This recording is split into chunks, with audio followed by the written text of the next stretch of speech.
গুৱাহাটীত চিকিৎসা ল'বলৈ আহি নিৰুদ্দেশ পশ্চিমবংগৰ এজন ব্যক্তিগৰাকীৰ কোনো সন্ধান উলিয়াব নোৱাৰি এক তীব্ৰ উৎকণ্ঠাৰ মাজেৰে দিন পাৰ কৰিছে সন্ধানহীনৰ পৰিয়ালবৰ্গই।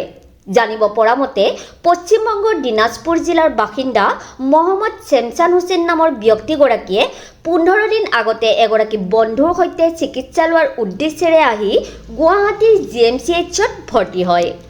কিন্তু চিকিৎসা সম্পূৰ্ণ নকৰাকৈ আৰু GMCHৰ কৰ্তৃপক্ষৰ অনুমতি নোহোৱাকৈ পলায়ন কৰে। গুৱাহাটীৰ হাতীগাঁওস্থিত ইষ্ট ইণ্ডিয়া লজত 21 নৱেম্বৰ তাৰিখে নিশা কটায়। 22 নৱেম্বৰৰ পুৱা 10:43 কোঠালি এৰি ওলাই আহে। তাৰ পিছৰ পৰা মানুহজনৰ কোনো সন্ধান লাভ কৰা হোৱা নাই। এই সন্দৰ্ভত ছেমছানৰ পত্নী শ্বাহাবানা বেগমে হাতীগাঁও থানাত এক এজাহাৰ দাখিল কৰিছে। সন্ধানহীন ছেমছান হুছেইনৰ পৰিয়ালে মানুহজনৰ সন্ধান পালে 9631598673 আৰু 6295671244 নম্বৰত যোগাযোগ কৰিবলৈ কাতৰ আহ্বান জনাইছে।